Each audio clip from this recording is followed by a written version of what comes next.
Hello friends, तो इस video में हम बात करेंगे हीमोफीलिया। तो जो हीमोफीलिया है वो यहाँ पर एक मेंडेलियन डिसऑर्डर है। और ये कैसे डिसऑर्डर है अगर हम इसमें चेक करें तो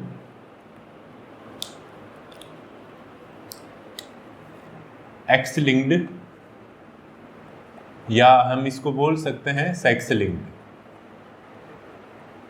लिंक्ड रेसेसिव डिसऑर्डर।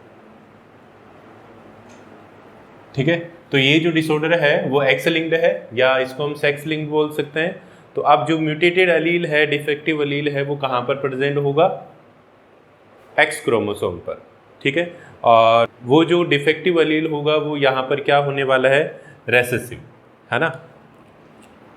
तो इसमें जो डिफेक्टिव अलील है वो किस में प्रेजेंट होने वाला है?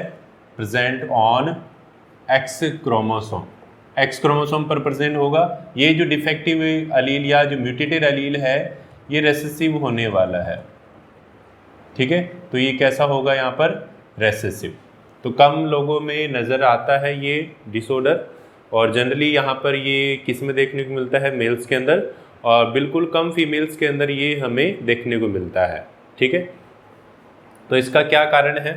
वही मेल्स के अंदर यहाँ पर एक कॉपी भी काम करती है डिफेक्टिव अलील की, और फीमेल्स में डिफेक्टिव अलील की कितनी कॉपीज होनी चाहिए? 2, और दोनों एक कहाँ पर प्रेजेंट होंगी? एक्स क्रोमोसोम्स पर। तब जाकर वहाँ पर जो फीमेल है वो अफेक्टेड होगी। तो होमोजाइगस कंडीशन हमें देखने को मिलती है अफेक्टेड फीमेल्स में, और जो अनअफेक्टेड फीमेल्स हैं जनरली कैरियर होती हैं फीमेल्स यहाँ पर, तो वो हेट्रोजाइगस कंडीशन वाली होती हैं। वहाँ पर एक जो अलील है वो डोमिनेट होगा और एक अलील वहाँ पर रेसेसिव होने वाला है। ठीक है, तो उस कंडीशन में जो फीमेल है वो बाहर से हमें नॉर्मल नज़र आएगी, कोई वहाँ पर सिम्टम्स नज़र नहीं आएंगे, बॉडी वहाँ पर नॉर्मली वर्क करेगी। ठीक है, बस वो आगे जनरेशन में जो अलील है उसको ट्रांसफ़र कर सकती है। ठीक है, अब म्यूटेशन किस में होने वाला है? यहाँ पर कुछ जीन्स हैं जो कि एक्स क्रोमोसोम पर प्रेजेंट होंगी। ठीक है, तो 2 जीन्स हैं यहाँ पर, है ना। म्यूटेशन इन, तो 2 जीन्स हैं। 2 जीन्स कौन कौन से यहाँ पर? एक तो है यहाँ पर F8 जीन, और दूसरा है यहाँ पर F9 जीन।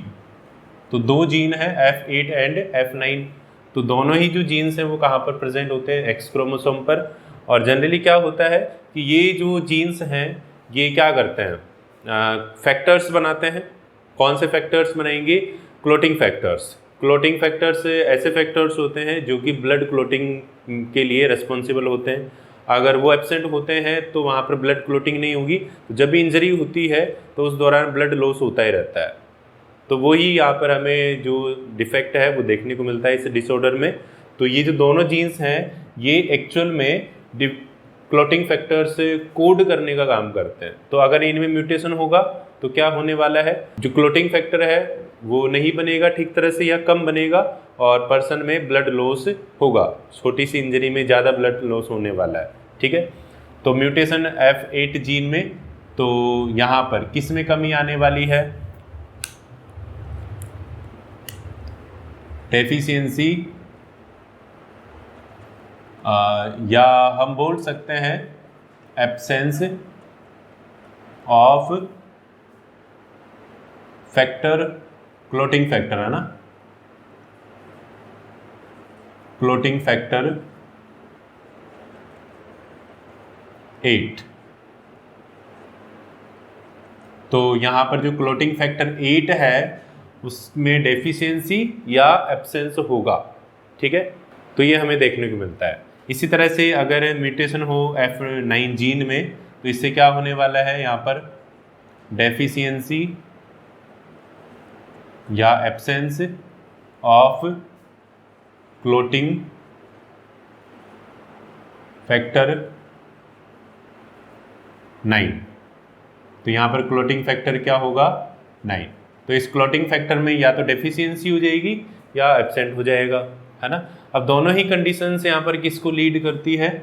वही यहाँ पर कंटिन्यूस ब्लड लॉस, है ना। दोनों ही अगर चीज़ें नहीं होगी तो यहाँ पर क्या नहीं होगा? ब्लड क्लोटिंग, है ना। तो नो ब्लड क्लोटिंग,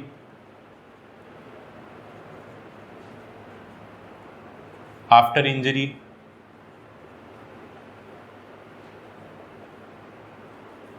ठीक है, इंजरी के बाद में यहाँ पर ब्लड क्लोटिंग नहीं होगी।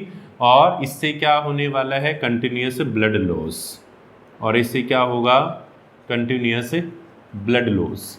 तो कंटिन्यूस ब्लड लॉस उस जो पेशेंट है उसमें देखने को मिलता है, ठीक है। और अगर लगातार इसको रोका नहीं गया, वहाँ पर अगर उसी समय उसको फैक्टर्स नहीं दिए गए बॉडी के अंदर, तो इंजेक्ट नहीं किए गए, तो अब वहाँ पर पर्सन की लगातार ब्लड लॉस होने की वजह से डेथ भी हो सकती है, ठीक है। तो ऐसे जो पेशेंट्स होते हैं उनको यहाँ पर आर्टिफिशियली पहले से प्रिपेयर्ड जो क्लोटिंग फैक्टर्स हैं वो उसी समय इंजेक्ट करने की ज़रूरत होती है, ठीक है।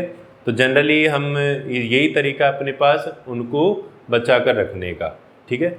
अब यहाँ पर जो F8 जीन में म्यूटेशन होता है उसकी वजह से जो हीमोफीलिया होगा वो कौन सा होने वाला है, हीमोफीलिया ए, हीमोफीलिया ए होगा।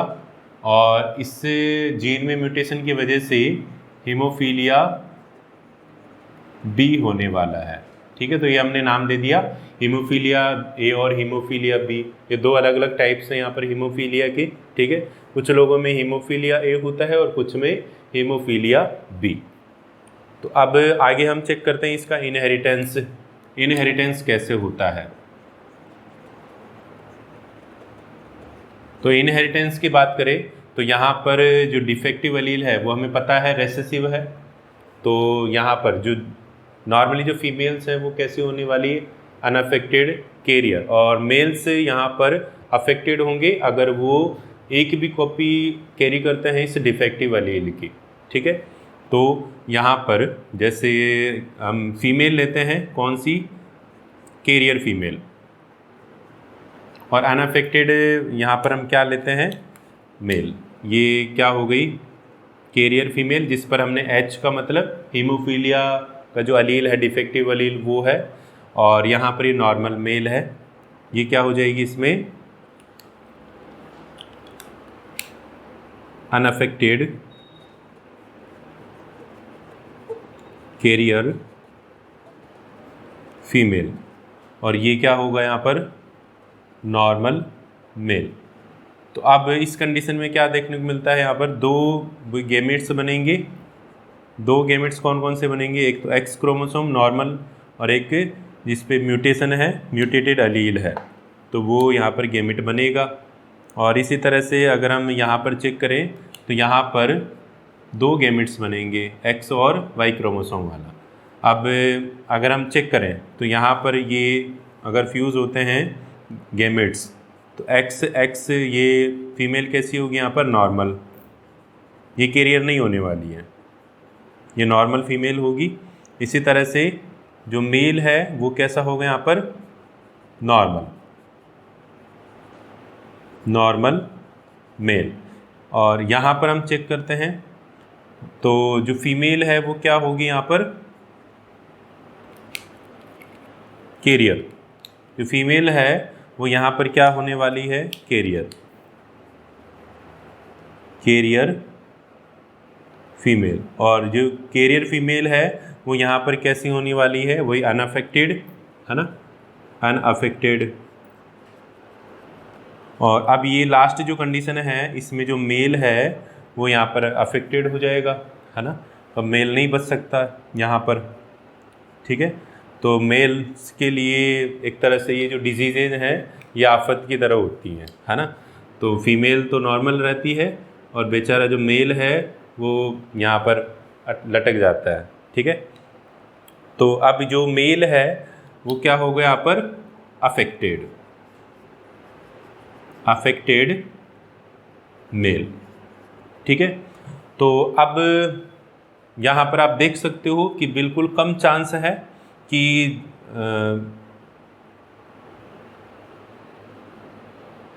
जो फीमेल हो वो यहाँ पर अफेक्टेड नज़र आए, और इसमें 50% चांस है कि जो यहाँ पर मेल पैदा होगा वो कैसा हो सकता है, यहाँ पर अफेक्टेड, ठीक है। 50% चांस है नॉर्मल मेल के, 50% चांस है अफेक्टेड फीमेल के प्रोड्यूस होने के, और एक भी फीमेल यहाँ पर अफेक्टेड प्रोड्यूस नहीं होगी तो उसके 0% चांस है।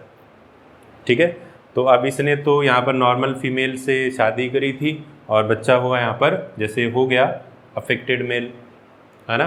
तो अब ये जो बच्चा है ये लेटर जो स्टेजेस हैं लाइफ की तब तक ये सर्वाइव नहीं कर सकता है। कैसे नहीं कर सकता है, जैसे अगर हम चेक करें तो जैसे कभी ज़िंदगी में अपनी इंजरीज चलती रहती हैं, तो कभी इंजरी अगर हो जाती है और उस समय कोई ध्यान देने वाला नहीं होता है, तो अब ब्लड लॉस होने की वजह से छोटी सी भी इंजरी वहाँ पर उसके लिए घातक साबित हो सकती है। तो वहाँ पर कंटिन्यूस ब्लड लॉस होने की वजह से उस पर्सन की, उस मेल की डेथ हो जाती है। तो ये जो हीमोफिलिक मेल्स हैं ये लाइफ की जो लेटर स्टेजेस हैं उस तक सर्वाइव नहीं कर पाते हैं। ठीक है, अधिकतर जो बच्चे हैं वो बचपन में या खेलते कूदते इधर उधर चोट लगी और ब्लड लॉस होने की वजह से, डेथ की वजह से ख़त्म हो जाते हैं। ठीक है, तो ये हमें ध्यान रखना है ना। इसके बाद में अब अफेक्टेड जो फीमेल है वो कब प्रोड्यूस होगी, है ना, तो वो भी हम चेक कर लेते हैं यहाँ पर। तो इसके लिए कंडीशन क्या होनी चाहिए, जो फीमेल है वो यहाँ पर एटलीस्ट कैरियर होनी चाहिए और अफेक्टेड जो मेल है वो अफेक्टेड होना चाहिए। ठीक है, तो यहाँ पर ये हम मेल और फीमेल लेते हैं। जो मेल है वो यहाँ पर क्या है, अफेक्टेड, और जो फीमेल है वो यहाँ पर क्या है, कैरियर, है ना। तो अब केवल एक कंडीशन बनती है, ये वाली कंडीशन, है ना। इसमें हम गैमेट्स बना लेते हैं, इधर भी हम गैमेट्स बना लेते हैं।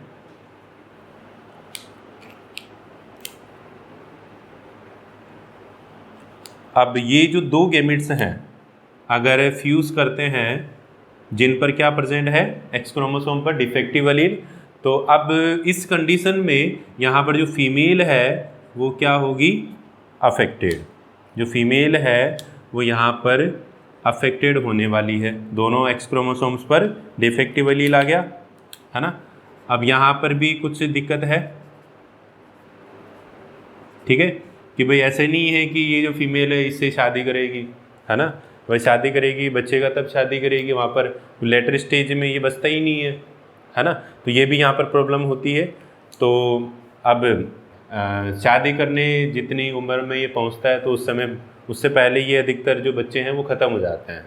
ठीक है, तो बहुत कम जो मेल्स हैं वो इनसे शादी करेंगे। ठीक है, और यहाँ पर जो फीमेल है वो कौन से मेल से शादी करना चाहेगी, नॉर्मल से, जिसके कोई डिसऑर्डर नहीं है ऐसी। ठीक है, तो वैसे भी चांसेस कम रहते हैं, और ये जो फीमेल्स हैं ये वैसे ही कम है यहाँ पर। ठीक है, तो अल्टीमेटली हम कह सकते हैं कि यहाँ पर जो अफेक्टेड फीमेल है उसके बिल्कुल कम चांस हैं, ये बिल्कुल रेयर होता है कि हमें, वेरी रेयर, है ना, इसको हम वेरी रेयर बोल सकते हैं कि जो फीमेल है वो अफेक्टेड नज़र आए। ठीक है, तो मेल्स का ही यहाँ पर नुकसान होता है ना, इन डिजीजेज से। जो भी मेंडेलियन डिसऑर्डर्स हम पढ़ रहे हैं मोस्टली यहाँ पर मेल्स के लिए दिक्कत करती है। ठीक है, तो ये भी आपको ध्यान रखना है। ठीक है, तो इस टॉपिक में हम इतना ही पढ़ेंगे, तो मिलते हैं नेक्स्ट टॉपिक में। Thank you.